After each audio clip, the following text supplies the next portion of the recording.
Lirenne did not sleep the night her father's men came home without him. She did not weep. She did not pray.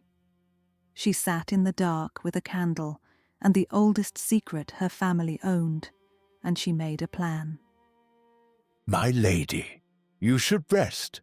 The morning will bring hard enough. They will reach us in less than a week. The siege will not last long. We don't have the numbers to hold them. When the fighting men have no choice but to call for terms, I want the negotiation to include one piece of news. My lady, That I am dead. you want us to tell them?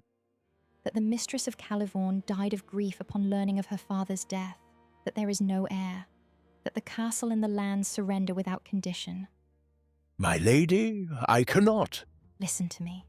If they believe the Duchess Regnant died in the siege, there is no prize, no hostage, no leverage. The Sylvenmere becomes land they conquered, not a noble house they own. Do you understand the difference? Yes, my lady. My lady, if they believe you are dead, there is nothing to stop them from taking the castle. Yes, I know. That is going to happen regardless. The question is not whether they take Calivorne. The question is what they find when they get here, and what they do not find. My grandfather built this castle. My great-grandmother designed its secrets. There is a world within these walls that no invader will ever find. I can move through this entire castle without being seen. I can hear every conversation in every room. I can leave through tunnels that surface half a league beyond the outer walls. you intend to hide within your own home.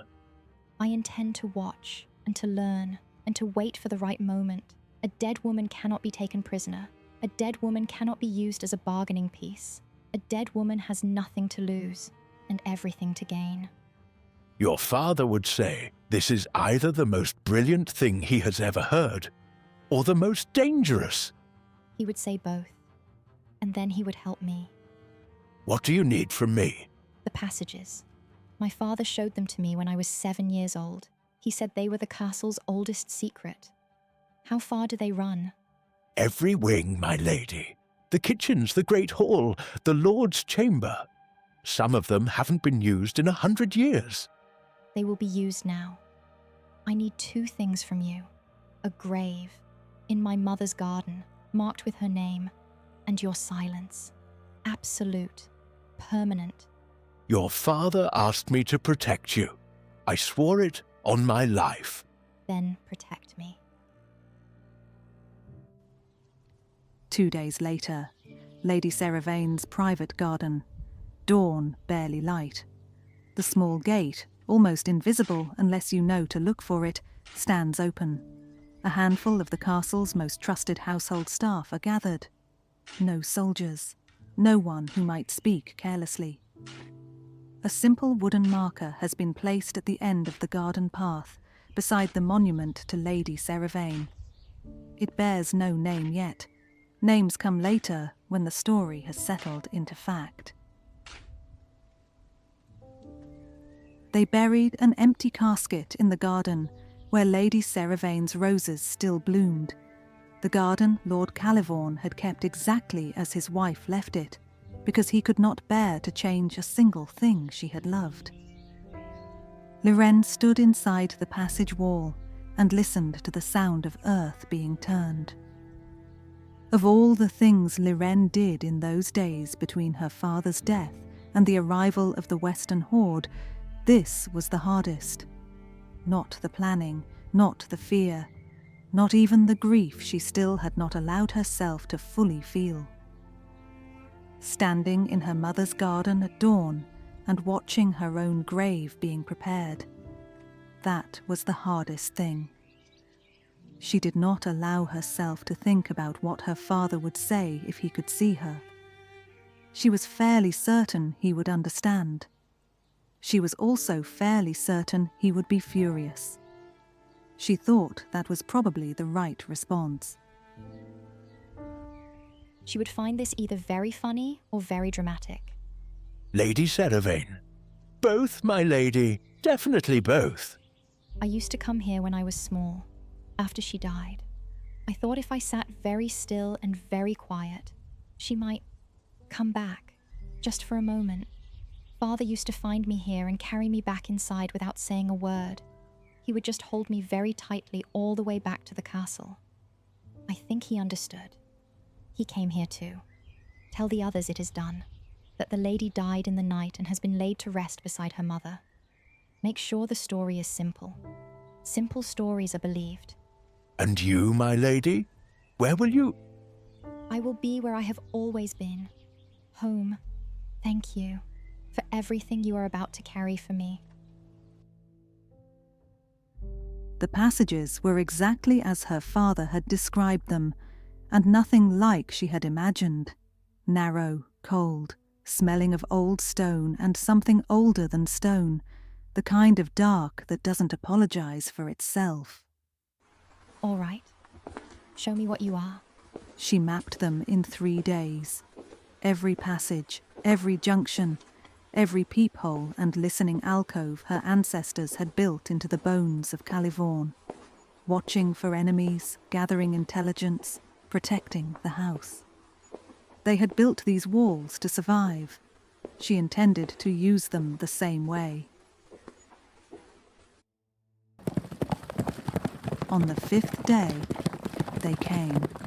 Lirenne pressed her eye to a narrow slit in the outer wall, a gap her great-grandmother had made to watch the road, and she saw them for the first time. Duke Sylvenmere's army. Banners she didn't recognize.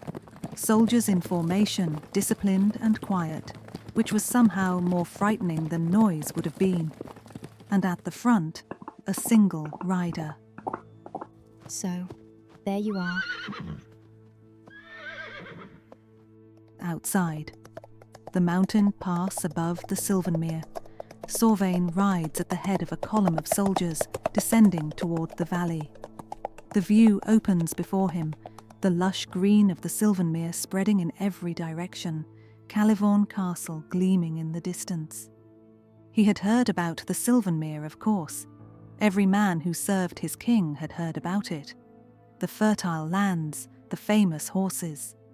The castle whose secrets were worth more than most kingdoms. He had not expected it to be beautiful. Duke Sylvain of the Western Reach. The man the king had sent to hold the Sylvenmere, to assess what had been taken, determine what it was worth, and decide what to do with it. He was not what she expected. Quite a prize, my lord. Yes. Our scouts report the old Duke's armies have already retreated to the castle. They've pulled everyone inside. Siege formation. How many? Not enough to hold us. They know it too. My guess, they'll call for terms within a fortnight. The Duke's daughter, the reports say she's still inside. Young, unmarried. Marrying her would give you legal claim to the lands without a fight. Clean and simple. Nothing about this is clean and simple. These are people's homes, their land, their lives. When we take this castle, and we will take it, there will be no assault on the people within, no looting, no harm to the women or the household. Any man who violates that order answers to me personally. Are we understood? Understood, my lord. Sylvain looks at Calivorne Castle one more time. Something about it pulls at him, the weight of it, the age, the sense that its walls know things he doesn't. He clicks his horse forward and begins the descent. The gates of Calivorne Castle. A grey afternoon. The siege has lasted 11 days, exactly as predicted, not long enough. The great gates swing open slowly. The steward stands at the entrance, small and ancient and utterly composed, flanked by a handful of unarmed household staff. Sylvain rides through the gates with a small group of his most trusted fighters, wary, watching for traps. He surveys the courtyard, the castle walls, the faces of the people watching from doorways and windows. He sees fear. He sees exhaustion. He sees people who have been loyal to their lord to the last and are now bracing for whatever comes next. He dismounts. He stood in the courtyard of Calivorne Castle and looked up at the walls, the way men look at things they intend to understand completely. Not hungry, not triumphant. Your Grace, welcome to Calivorne. My lord, Calivorne Castle surrenders to your authority. We ask only for the safety of the household and the people of the Sylvenmere. You have it. No one in this castle will be harmed. You have my word. If my lord will follow me, I will show you to the house. How old is it? Sylvain follows him through the great doors of Calivorne Castle, into the elegantly decorated entrance hall, clean, luxurious, candlelit even in the afternoon. The scent of flowers carried faintly on the air. The oldest sections are 400 years, Your Grace. The family has built and rebuilt around the original keep. He pauses. Because there, at the far end of the entrance hall, hanging where it catches the light perfectly, is a portrait. A woman, young, impossibly beautiful. Large violet eyes that seem, even more impossibly, to be looking directly at him. Long golden curls, a proud, intelligent face that stops him where he stands as surely as a hand pressed flat against his chest. He cannot move. He cannot look away. Who is that? That is our mistress, my lord, Lady Lirenne. The Duke's daughter. Yes, my lord. Sylvain looks at the portrait for one more long moment. Those violet eyes looking back at him, seeing him. Above them, in the hidden darkness behind the wall, completely invisible, completely silent, Lirenne looks through a concealed gap in the panelling. She watches him look at her portrait. She watches his face. Lady Lirenne died in the siege, Your Grace. She's buried in her mother's garden. I can take you there if you wish to pay your respects. That won't be necessary. He stopped, just for a moment. Close enough that if the wall between them had not existed, he didn't know why he stopped. There was nothing there, only stone. He moved on. Inside the wall, Lirenne did not breathe. He had come to take everything she owned.